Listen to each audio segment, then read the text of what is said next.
Hello बच्चों, let's read the question. तो इस क्वेश्चन में हमें बोला गया है कि कॉलम्स को करेक्टली मैच करके करेक्ट कॉम्बिनेशन फाइंड आउट करना है अकॉर्डिंग टू द ऑप्शंस जो यहाँ दिए गए।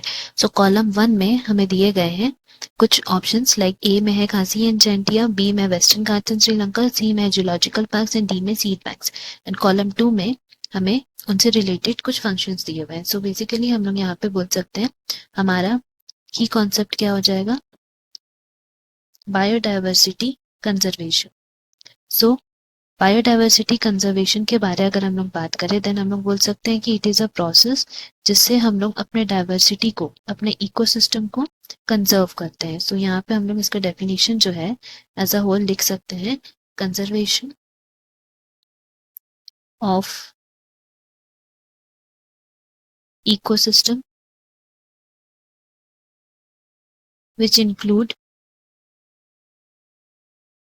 ऑल लिविंग बींग्स, जहाँ पे सारे plants, animals, human beings and all the habitats जो उस पर्टिकुलर एरिया में रह रहे हैं उनके कंजर्वेशन को हम लोग as a whole biodiversity conservation बोलते हैं।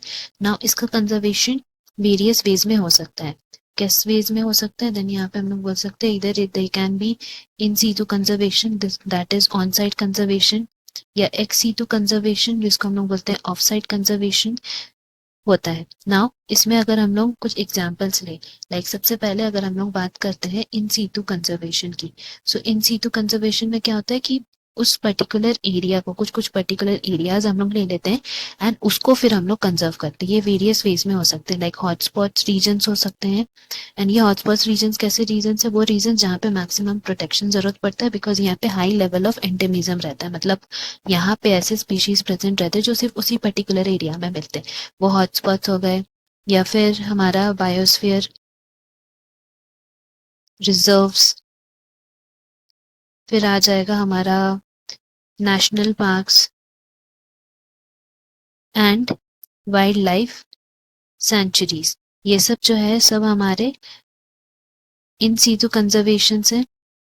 एंड साथ ही साथ यहाँ पे कुछ सेक्रेड ग्रुप्स भी प्रेजेंट है। तो सेक्रेड ग्रुप्स क्या है, सेक्रेड ग्रुप्स जो है दे आर दोज रीजन्स जहाँ पे हम लोग बोल सकते हैं कि रिलीजियस एंड ट्रेडिशनल जो हमारा कल्चर है उससे रिलेटेड यहाँ पे कंजर्वेशन होता है, that is related to all the plants जो हम लोग यहाँ पे कंजर्व करते हैं according to the cultures and traditions, जो कि खासी एंड जैंटिया हिल्स है मेघालय में, Aravalli Hills Rajasthan, Western Ghat regions Karnataka Maharashtra का, एंड फिर हमारा सरगुजा चंदा बस्तर एरियाज जो है मध्य प्रदेश का।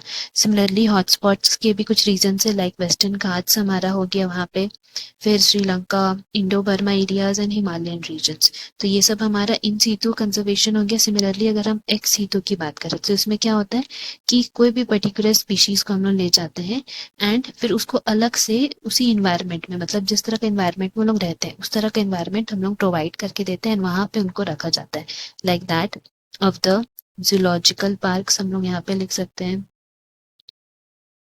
या वाइल्ड लाइफ सफारी पार्क्स यहाँ पे हो सकता है, बॉटनिकल गार्डन्स होता है जहाँ पे हम लोग प्लांट्स को कंजर्व करके रखते हैं। एंड सिमिलरली इस तरह सीड बैंक्स भी एक रहता है। सीड बैंक्स में क्या होता है कि सीड्स को हम लोग कंजर्व करके रखते हैं। सो वो सीड्स भी यहाँ हम लोग ले जाके जिस टेम्परेचर पे रखना होता है उस टेम्परेचर पे रख के सीड बैंक्स जो है हमारा वो एक सीटू कंजर्वेशन हो गया। सो इन बेसिस पे अगर हम ऑप्शंस देखें, जो खांसी एंड जैंटिया हिल्स जो है हमारा वो किस में आता था, सीक्रेट ग्रुप्स में आता था। यहाँ पे ग्रुप्स का spelling is wrong, that should be GROVES groups. So A का करेक्ट ऑप्शन हमारा 3 हो गया। Now western Ghats and Sri Lanka ये हम लोग किसमें पढ़े थे, हॉटस्पॉट में, तो इसका बी का करेक्ट कॉम्बिनेशन 2 हो गया। जूलॉजिकल पार्क्स जो है they are ex situ mode of conservation, तो सी का करेक्ट कॉम्बिनेशन 4 हो गया। एंड डी सीड बैंक्स, ये कि इसलिए यूज करते थे हम लोग कंजर्व सीड करने के, तो डी का करेक्ट ऑप्शन 1 हो गया। इसे हम लोग कह सकते हैं हमारा करेक्ट जो ऑप्शन हो जाएगा फॉर ऑल दीज कॉम्बिनेशन वो ऑप्शन ए है। Hope you have understood. Best of luck, thank you.